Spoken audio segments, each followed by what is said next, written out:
Hochako duogo efi agoni mose makende gino mara ni isebedo kiluwo twak marwa kwa dhi nyime godo koro akia ni mane minyalo medo kapok akawo yo matin efi. Koro winja maber. Awacho niya, the media rights adier gibedo infringed samoro.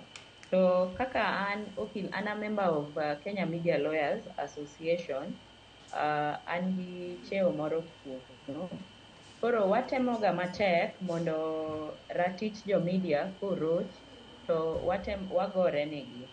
Ng'enyne wasetero cases mang'eny e court, kata manyocha journalist moro manobedo short cha, association wano ne watero e court Milimani.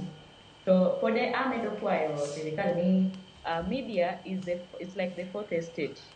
Enema omiyo wang'e gima timre e piny. To samoro be okonyo nikech oketo sirikal e chik, omiyo wang'eyo ni kara gima kama nyalo ga timre, gima kama ok ber. Koro oriko bed ni sirikal be otem o support media to konygi. To Media Council of Kenya be temo malich.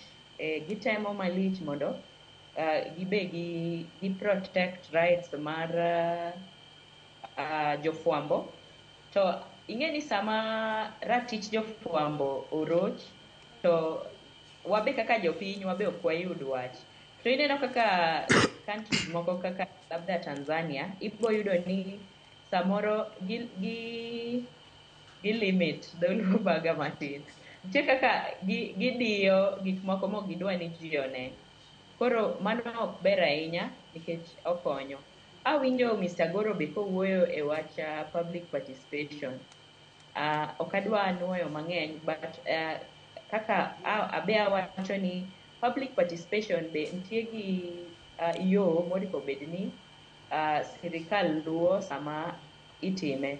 Oriko bed ni imiyo ji information to ilando maber. Tinyiso ji ni odiochieng' ma kamae wadho bet kama kama ka watimo public participation e wach makama. Samoro ajawinjoga ka ilando kata gi mtok sirikal ni biro bet public participation, to koro iwinjo samoro ka ji wacho ni an gigo ok ohusiana koda, gigo dong' gin mag sirikal. Koro awareness, pod wadok mana e awareness. Oriyo bed ni pod imedo awareness mondo ji ong'e ni importance margi e gik moko ka ilago. Nikech ka ok gi participate to gibe gihinyre. Erokamano ahinya Efi, to bende gikanyo bed makilo yweyo mar ariyo nyakwarom Gajwang'. Kwa duogo wabiro bedo gi matin e dakika 25 mano mar tieko twak makama. To par ni chenro makama nikech watime nyakwarom Gajwang', watime nikech an kod in mabende ineno wa okinyi makawuono. Ka e kinde mabende piny ngima hingo odiochieng' ratiro mano mar oganda, in iwuon inene e yo machal nade. Gin buge iwacho ni buge manego bed ni ipong'o gin kata mana kaka magi fuok nitiere kanya nyakwarom Gajwang' manego bed ni piny Kenya wan bende waneno